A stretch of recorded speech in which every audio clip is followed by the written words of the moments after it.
جنگ جهانی اول، جنگی که دنیا را تغییر داد. سلام دوستان، خوش اومدین به چنل آیار پادکست. در این ویدیو قراره که به چگونگی جنگ جهانی اول پی ببریم. جنگ جهانی اول که با عنوان جنگ بزرگ نیز شناخته می شود، جنگی جهانی بود که از 28 ژانویه 1914 تا 11 نوامبر 1918 میلادی رخ داد و در پی آن سربازان بسیاری برای جنگ تجهیز و مناطق بسیاری از جهان درگیر جنگ شدند. تلفات جنگ جهانی اول تا آن زمان در تاریخ جنگ‌های جهان بی سابقه بود. در این جنگ برای نخستین بار از سلاح‌های شیمیایی استفاده و به گونه‌ای انبوه مناطق غیر نظامی بمباران هوایی شده. در پی ترور آرشیدوک فرانتس فردیناند ولیعهد امپراتوری اتریش مجارستان در 28 ژوئن 1914 توسط ملیگرای سرب گاوریلو پرنسیپ و از اعضای گروه دست سیاه در سارایوو، اتریش مجارستان جهت انجام چندین خواسته به پادشاهی صربستان ضرب الاجل فرستاد و به دنبال برآورده نشدن آنها این کشور را مورد حمله قرار داد. امپراتوری روسیه به عنوان متحد سنتی صربستان دست به بسیج نیروهای خود زد که موجب نگرانی امپراتوری آلمان متحد اتریش مجارستان شد. آلمان برای جلوگیری از یک جنگ دو طرفه به متحد روسیه یعنی فرانسه حمله کرد.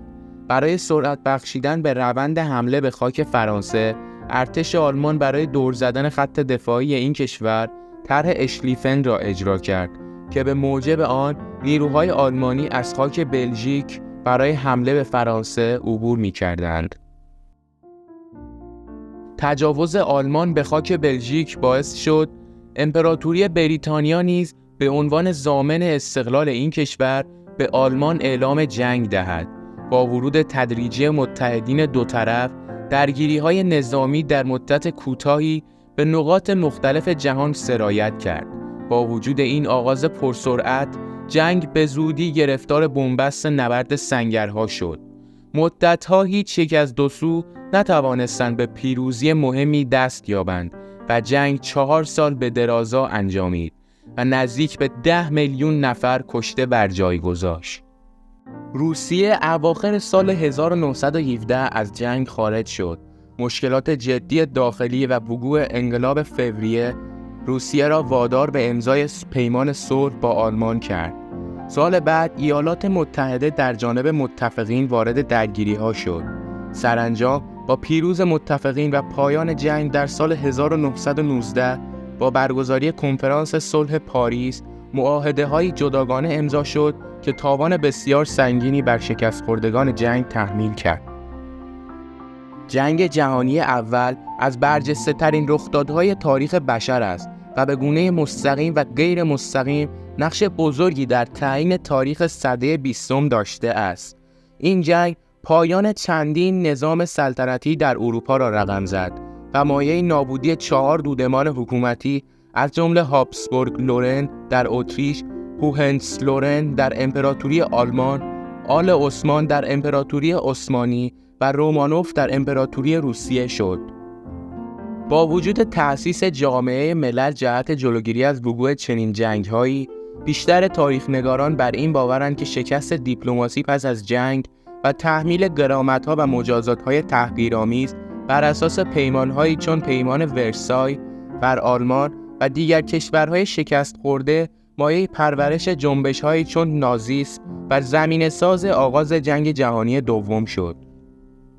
همچنین نادیده گرفتن ایتالیا و امپراتوری ژاپن از سوی قدرت‌های بزرگتر در تقسیم غرامت‌ها از دلایل رشد فاشیسم در ایتالیا و حمله ژاپن به منچوری دانسته می‌شود. این جنگ همچنین زمینه را برای انقلاب روسیه مهیا ساخت، امری که بر آینده جهان تأثیر گذاشت و به انقلاب‌های سوسیالیستی دامن زد و از سوی زمینه‌ساز تبدیل شوروی به یک ابرقدرت جهانی شد که آغاز جنگ سرد با ایالات متحده را در پی داشت.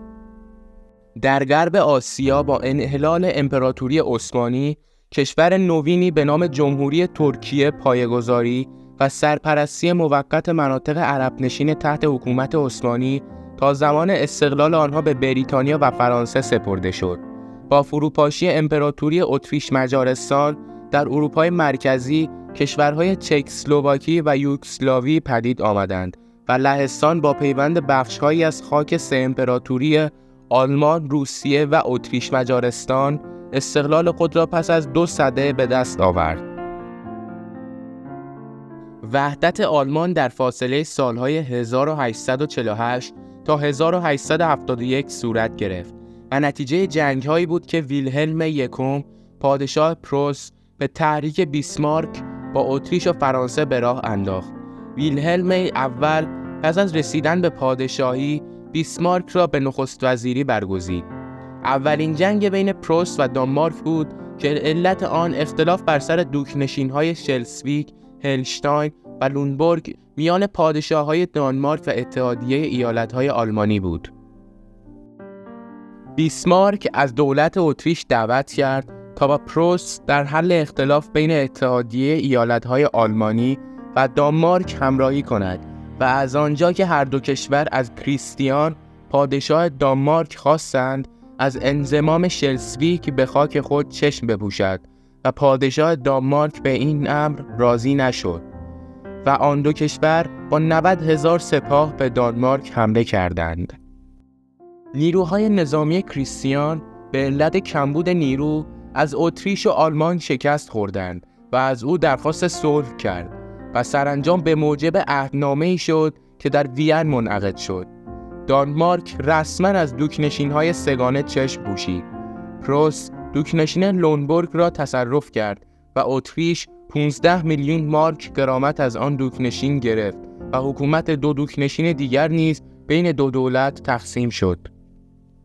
بیسمارک پس از جنگ دانمارک در صدد بود بین پروس و اتریش نیز جنگی ایجاد کند، ولی برای احتیاط ابتدا با ناپلئون سوم امپراتور فرانسه دوست شد و او را راضی نمود تا در جنگ بین پروس و اتریش بی‌طرف بماند و سپس با ویکتور امانوئل دوم پادشاه از ایتالیا ضد اتریش معاهده‌ای منعقد کرد.